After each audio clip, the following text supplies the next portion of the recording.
புனித லூக்கா எழுதிய நற்செய்தியிலிருந்து வாசகம். அதிகாரம் 13, வாக்கியங்கள் 1 தொடக்கம் 9 வரை. அவ்வேளையில் சிலர் இயேசுவிடம் வந்து, பலி செலுத்தி கொண்டிருந்த கலிலேயரை பிலாத்து கொன்றான் என்ற செய்தியை அறிவித்தனர். அவர் அவர்களிடம் மறுமொழியாக, இக்கல்லியருக்கு இவ்வாறு நிகழ்ந்தால் இவர்கள் மற்றெல்லா கல்லியரையும் விட பாவிகள் என நினைக்கின்றீர்களா? அப்படி அல்ல என உங்களுக்கு சொல்கிறேன். மனம் மாறாவிட்டால் நீங்கள் அனைவரும் அவ்வாறே அழிவீர்கள். சீலோவாமிலே கோபுரம் விழுந்து 18 பேரை கொன்றதே, அவர்கள் ஜெருசலேமில் குடியிருந்த மற்ற எல்லாரையும் விட குற்றவாளிகள் என நினைக்கின்றீர்களா? அப்படி அல்ல என உங்களுக்கு சொல்கின்றேன். மனம் மாறாவிட்டால் நீங்கள் அனைவரும் அப்படியே அழிவீர்கள் என்றார்.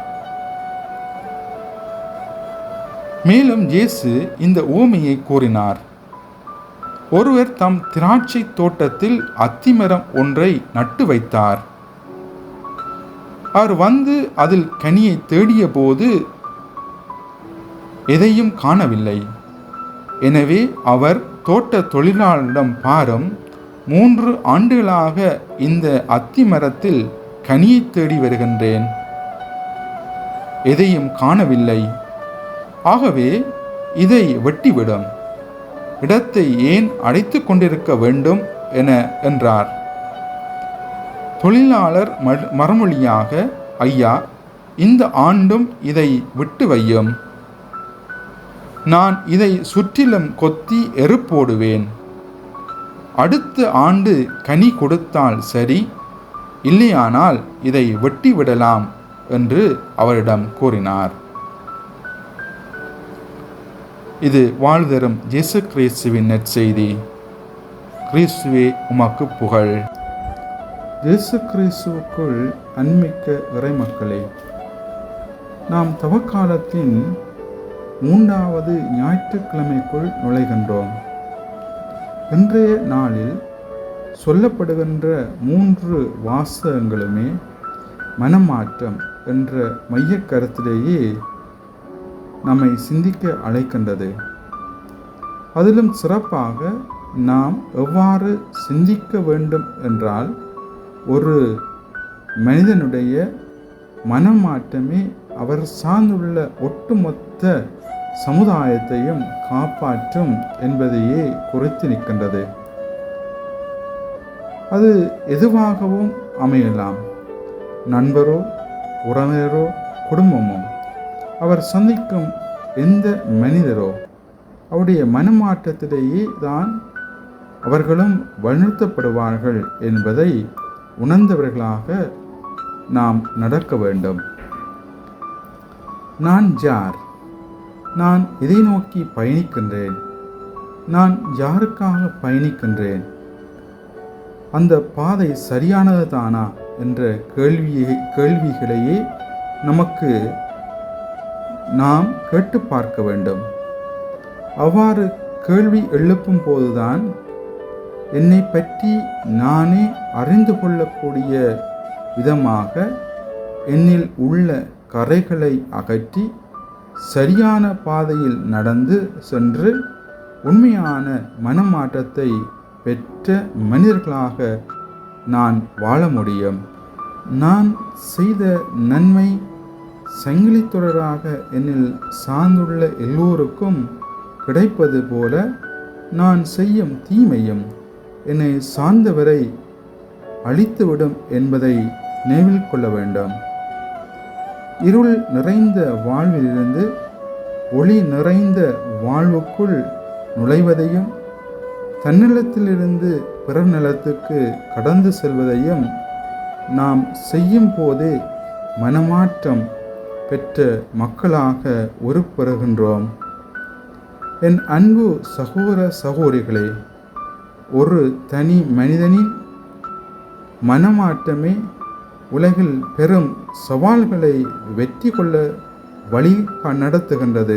அவ்வாறு பார்க்கும்போது ரோமை பேரரசின் மனமாற்றம்தான் கிறிஸ்தவர்களுக்கு எதிராக கட்டவிழ்ந்து விடப்பட்ட வேத கலாபனையாக முடிவுக்கு கொண்டு வருகின்றது.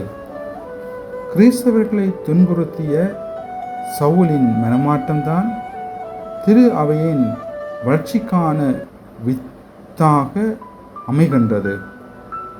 புனித சவேரியாரின் மனமாற்றம்தான் அளவிட முடியாத ஆன்மாக்களை ஆண்டவர் இயேசுவிடம் கொண்டு வந்து சேர்க்கின்றது.